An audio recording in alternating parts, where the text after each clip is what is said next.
In this video, I want to begin talking about a basic shopping cart plugin called WordPress Simple PayPal Shopping Cart. And this is its page in the plugin directory. You remember in our list of the three elements of an e-commerce site, we have the catalog that lists all the products, shows you their details and so on. Then there's the cart where you add the items you're going to buy, and then checkout is where you actually make the purchase. This particular plugin is strictly a cart, okay? So it's just handling that portion of things. You would need to build your own catalog and so on. And then PayPal is going to handle the checkout part. Okay, so let's get going here and add in the plugin. I just enter Simple PayPal. That'll find it. There we go, Simple PayPal. And it'll come up here. It's the second one here by this fellow here. We'll talk about this in another video set. This is called Ultra Simple. It's a version of this one, but this was the one we're looking for right here. So we install and we activate. Okay. So right on here, you'll find a link to the settings page. And when you're not here, you can find it under settings. Okay, now it's only called WP Shopping Cart, okay, just so you're knowing it's this plugin, even though it's not called Simple PayPal, it's WP Shopping Cart.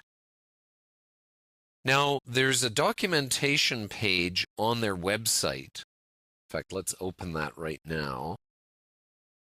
And it's not bad. There's some fairly detailed documentation on here, and there's a forum as well.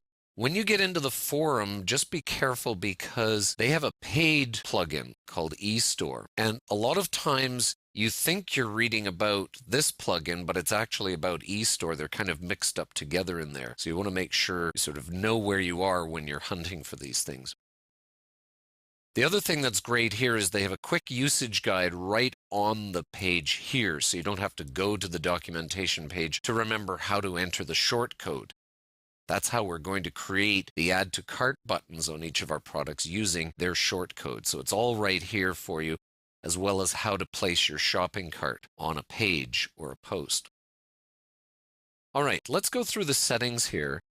The PayPal email address, they don't allow you to enter your merchant ID, which is unfortunate because that can be better for security, as we've talked about. What it does here is it grabs your administrator's email from WordPress and plugs it in here. But that may, of course, not be your PayPal email address. So you've got to make sure you put in the one that you use for that. In fact, I'm just going to put ours in right now.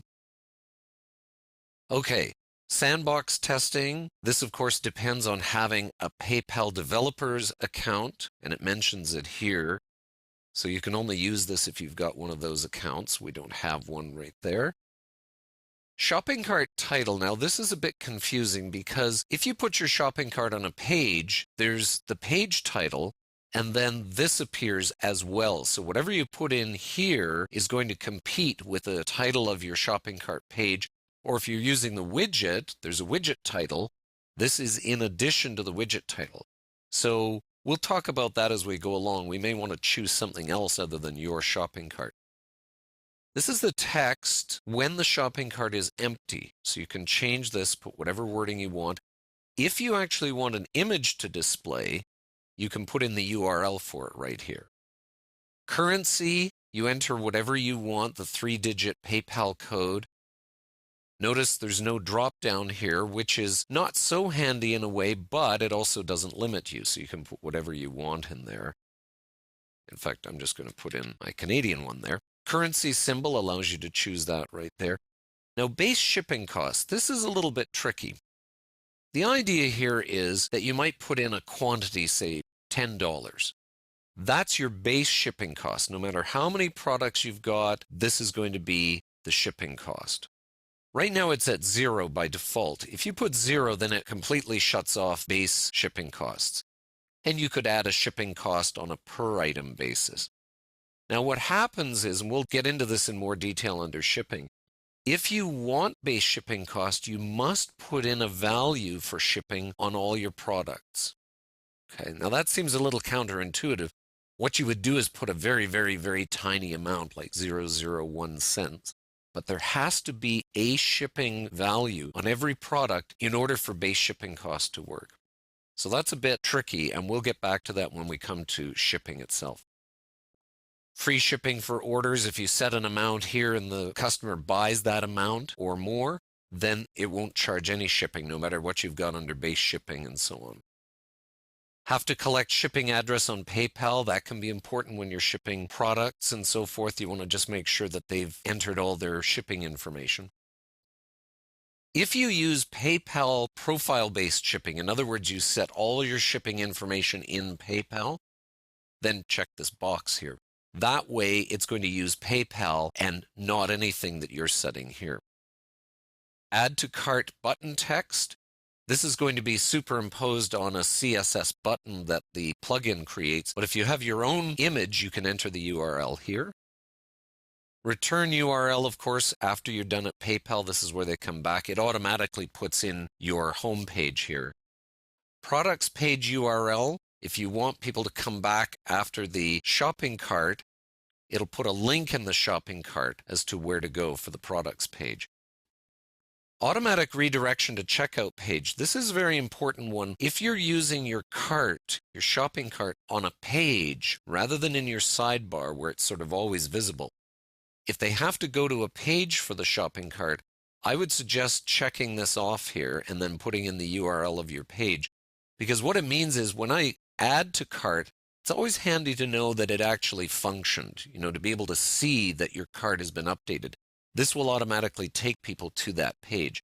If it's in your sidebar, if you've got a widget, of course, they can see that it's been updated, so it's not a problem. Reset cart after redirection to return page. This can be handy when people forget to clear their cart. They've made a purchase and it doesn't reset the cart. On the other hand, it may not matter that much to you because they've made their purchase, they may be just exiting anyway. Hide the shopping cart image. You can check this off, and there's a little shopping cart, as we'll see. It will hide that. Some people don't like to have that there. And then if you have an affiliate platform plugin installed, you can check this off. That's a totally separate one. We won't be dealing with that. And then, of course, you would hit update your options after you're done. And watch for the little message up here to tell you that it's been updated. All right, so those are the basic settings for WP Simple PayPal Shopping Cart.